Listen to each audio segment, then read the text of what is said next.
In the summer of 1874, the military expedition under George Armstrong Custer entered the Black Hills of what is now western South Dakota. Moving through country the Fort Laramie Treaty of 1868 had guaranteed to the Lakota people in perpetuity. The expedition's geological survey was conducted by Newton Winchell, whose records document the surface formations of the hills in detail appropriate to a mineral survey: ore composition, rock type, soil depth, water sources. Winchell's published report does not address the cave systems of the limestone belt that rings the hill's granite core, though the expedition moved within range of at least 2 cave entrances now documented as significant. Whether the survey team encountered and declined to pursue them, or simply passed by without stopping, the published record does not say. The omission would define the hill's geological record for the next 4 decades. The hills rise from the high plains in a dome of ancient granite, pushed up through limestone laid down when the region sat beneath a shallow inland sea. The limestone belt that rings the granite core is riddled with passages. Water has been working through it for millions of years, cutting chambers and corridors that surface in sinkholes, springs, and cave mouths, set back into limestone drawers. The Lakota knew where those mouths were. They had mapped them in the only archive available to them, the one that lives in spoken language, passed from elder to child across generations without a gap. The oral tradition was specific enough to name what lay behind each entrance and to distinguish the caves the people used from the spaces beneath the hills that the people did not enter, because those spaces were sealed and had been sealed deliberately by a people who came before. The Treaty of Fort Laramie recognized the Black Hills as permanent Lakota territory, because the Lakota insisted on it. The hills were the center of the Lakota world, not its periphery. Paha Sapa, the heart of the world. The phrase is geographical. It describes a place whose surface and whose depth together held a record the Lakota had been keeping before any outside institution arrived to produce a different one. The treaty was understood by the Lakota signatories to mean what it said. The Mineral Survey Custer's expedition, conducted 6 years after the treaty's signing, was a violation before the first geological hammer struck the first rock in the Black Hills. If you're enjoying this story so far, don't forget to hit the like button and subscribe. Drop a comment telling me where in the world you're watching from. I love hearing from you. The oral record documented by the ethnographer James R. Walker in the early 1900s is specific in ways that the surveying literature of the same period is not. Walker arrived at the Pine Ridge Reservation in 1896, a physician sent by the government to serve a Lakota population confined within reservation boundaries for less than 2 decades. His medical work gave him proximity to elders who eventually spoke with him about the structure of the world as their tradition held it. The ethnographic material he assembled over the following 18 years, now held at the Colorado Historical Society, contains accounts of the geography beneath Paha Sapa that no surface survey team had a method or a mandate to receive. What Walker recorded from his primary informant, an elder whose name he rendered in approximate phonetic transcription, and who has not been positively identified in later scholarship, was a distinction the informant drew with care. The natural caves of the limestone belt were one thing. The Lakota had used them, named them, conducted ceremony at their entrances, and held detailed knowledge of their extent. The spaces beneath the hills the informant described were different. They had been constructed, shaped with intention rather than by the chemical action of water on limestone, and the oral tradition placed their origin with a people the Lakota identified as prior occupants of the country, earlier than the Lakota presence in the region, by an interval the tradition placed beyond counting. The informant told Walker the spaces had been sealed deliberately. Whatever was placed inside was intended to remain, and the Lakota tradition held that the proper response to knowledge of the sealing was to leave it intact. Walker recorded that the informant described the direction and depth of the sealed spaces in terms a person could follow underground. Toward the center of the hills, below the level where water moves through the limestone, into the zone where the pale stone gives way to the darker and harder rock beneath. That description places the sealed spaces at the geological contact between the carbonate limestone of the outer belt and the Precambrian granite of the central dome, a boundary that sits at depths no public cave survey of the Black Hills has reached. Wind Cave sits on the southern edge of the hills, Its entrance a narrow mouth in limestone that was a known place in the Lakota tradition before any outside surveyor arrived to record it. The Lakota held the entrance as a threshold of specific ceremonial weight, the place from which the Buffalo people emerged into the world. When formal surveying of Wind Cave began in the 1890s, the parties conducting it were not working from Lakota guidance. They were working from a model that treated the cave as an anomaly of dissolution, something to be mapped and eventually commercially managed. Wind Cave became a national park in 1903. Its passages have since been surveyed to a documented length exceeding 150 miles, placing it among the longest cave systems in the world. The ceremonies the Lakota conducted at its entrance before the park was established have not been conducted there since. Jewel Cave, on the western edge of the hills, has been mapped past 200 miles of passage. Both systems were present and known before any American survey reached the region. Neither appears in the survey records of the 1870s. The General Land Office teams that moved through the hills in the years following the gold rush of 1875 documented mineral deposits, water sources, timber, and topography. The limestone caves are absent from those records. The absence is not explained by a failure to find them. It is explained by the structure of the surveys, which did not treat indigenous oral geographical knowledge as a data source. What the Lakota could have told the survey teams about the limestone belt was available. It was not sought. The category it would have fallen into was folklore. The category that produced the surveys was science. The distinction was not examined. The Homestake mine opened in 1877 in the northern portion of the hills near Lead, South Dakota. Over a century and a quarter of operation, it became one of the deepest mines in the Western Hemisphere, reaching depths exceeding 8,000 feet. The mine's geological records note the encounter of cave voids at depth throughout its working life, spaces the miners reached while following ore and handled as engineering obstacles to be shored up, backfilled, or bypassed. Whether those voids showed the irregular, scalloped surfaces that natural dissolution produces, or something more uniform, is not addressed in any publicly available document. The Homestake records are held privately. The mine closed in 2002.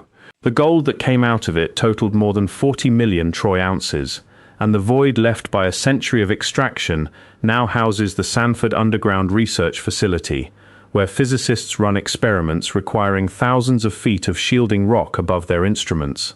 The cave voids the Homestake miners encountered at depth were documented as operational problems and handled accordingly. They were not documented as what the oral tradition had named spaces in the hill that existed before the limestone formed around them. The Homestake Geological team was not consulting the Lakota oral tradition. The two bodies of knowledge about what lay beneath the hills operated in complete isolation from each other across the entire history of the mine's operation, one held in private geological records, one held in oral account, neither incorporating what the other described about the same territory. The taking of the hills from the Lakota proceeded in two stages. The first was Custer's expedition of 1874, which moved through treaty-protected territory and confirmed what the military already suspected: gold in the streams draining the hills. The report reached Washington within weeks. The treaty held for less than 2 years after that confirmation. By 1877, federal legislation had stripped the Black Hills from Lakota territory over Lakota objection, and the Lakota had been moved to reservation boundaries that excluded Paha Sapa entirely. The oral tradition that described the hills, their surface, and their depth had been separated from the terrain it described.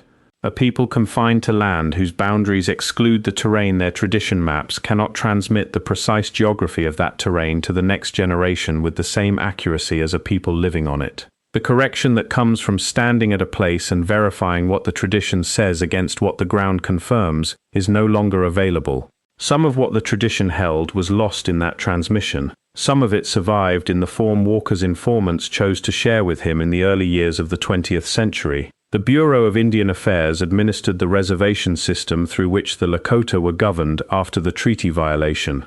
The agency's mandate did not include the preservation of Lakota geographical knowledge as a form of data.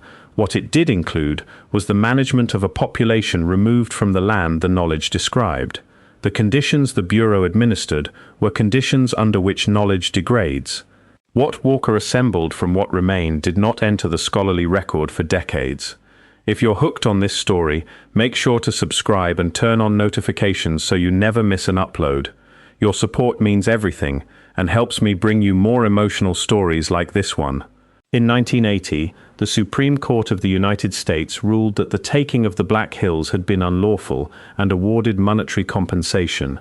The Lakota rejected it. The compensation has accumulated in a federal trust account with accrued interest for more than 40 years and now exceeds $1 billion. The Lakota position has not changed. The hills are not a financial matter. What was taken was not a resource. The rejection is documented in tribal resolutions and congressional testimony across every subsequent legal proceeding in which the question has been raised. What the tradition holds about what lies beneath the hills is part of what the rejection is about, though that dimension of the argument does not appear in the legal record, because the legal record is not the place where the Lakota have chosen to make it. Walker's papers were examined in the mid-20th century by a scholar conducting a survey of his ethnographic work. The underground accounts were dismissed in a single sentence. The dismissal cited Walker's medical background as a deficiency in collecting ceremonial material and noted that accounts of constructed underground spaces fell outside what the archaeological literature of the Black Hills had established as credible. The archaeological literature cited had been produced by survey teams that did not consult the oral tradition the accounts came from. The circularity of that position was not addressed. Walker's primary papers had not been fully examined by the reviewing scholar. The dismissal settled the question for a generation of researchers, and no subsequent study took up the specific accounts of the underground spaces as a subject for investigation. The folders at the Colorado Historical Society that contain Walker's notes on Lakota underground geography have been accessible to researchers since his papers were catalogued. The cataloging record identifies their subject as ceremonial beliefs about geographical sites and cross-references them with the broader collection of Lakota oral tradition material Walker assembled. No subsequent researcher has published a study based on those specific folders. The archive is open. The inquiry has not followed it. The Lakota oral tradition that describes the sealed spaces is not, from the Lakota perspective, a body of historical data awaiting institutional verification. The tradition holds those spaces as belonging to a different order of knowledge than the kind institutions collect and categorize. When Walker's informant shared the accounts, the sharing was conditioned by the specific trust Walker had built over years of medical work on the reservation and the informant's own judgment about what the situation required. The accounts that pass to Walker are not the full tradition. They are what one elder chose to give to one physician under conditions that will not recur. The portion the informant withheld was withheld with explicit intention, and Walker recorded that he understood this and accepted the condition. What those folders describe, filtered through Walker's hand, his interpreter's rendering, and his informant's decision about what to share and what to hold back, points toward a geological zone in a specific direction from the known cave systems. The coordinates the informant named, set against the geological map of the Black Hills, place the spaces the tradition describes in territory that the Homestake mine's deepest workings approached from above without reaching. The Sanford Underground Research Facility now occupies the Homestake cavity at depths of several thousand feet below the surface. The contact between the limestone and the Precambrian granite beneath it, the zone Walker's informant named as the location of the sealed spaces, is deeper still. The cave systems of the Black Hills limestone belt have been studied well enough to confirm that what has been mapped is a fraction of what exists. Cave-adapted species have been documented in areas where no known survey passage connects to a charted entrance. Water chemistry measurements have traced flow paths between sinkhole inputs and spring outputs on the hill's flanks, across distances requiring cave geometry far beyond what the mapped systems account for. The geological contact between the limestone and the granite core sits below the current limit of cave survey in the southern hills, where Wind Cave's known passages come closest to what the hydrology implies about the deepest drainage in the system. The caves go deeper than the surveys. The mandate and the funding required to follow them have not been assembled. When Lakota representatives have been asked in legal and political contexts about the oral record describing underground spaces in the hills, the consistent answer has been that some knowledge is not for the kind of record the questioners are assembling. Indigenous geographical knowledge has been solicited, recorded without community consent, published in institutional venues, and absorbed into institutional systems that did not compensate the communities from which it came. Walker understood the terms he was working under. He noted in his papers that what he was given selectively, and that his informant withheld a portion of what he knew with explicit intention. The accounts of the sealed spaces were among the last things shared. They were shared on the understanding that Walker would not attempt to locate them. He did not. Whether that restraint came from respect for the condition the knowledge carried, or from the practical limitation of a physician without the means to mount a cave survey in the hills, his papers do not say. What the papers record is that the informant treated the sealing as information rather than as a mystery. The sealed spaces were old, constructed by a people the Lakota tradition acknowledged without claiming kinship. The closing was intentional, and what the closing held was the prior people's business, not belonging to the Lakota or to Walker or to any institution that arrived in the hills after either of them.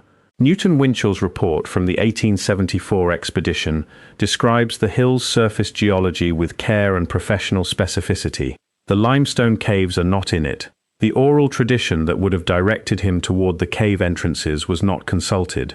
His report formed part of the evidentiary base the federal government used to justify what followed the treaty violation of 1877.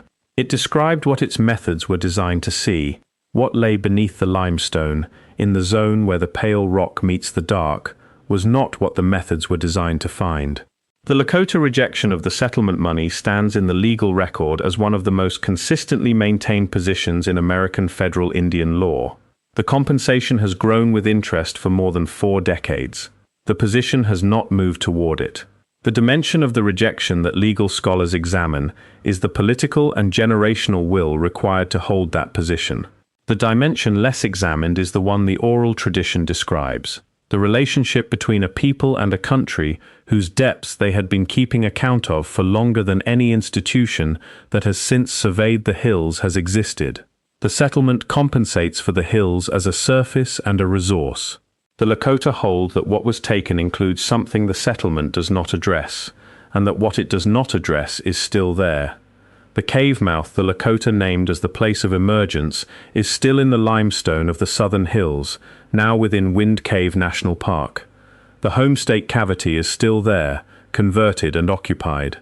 The Walker papers are still in their folders at the Colorado Historical Society. The cave systems of the limestone belt still drain toward the geological contact the oral tradition describes. The Homestake records still document encounters with cave voids at depth, whose character has not been publicly addressed.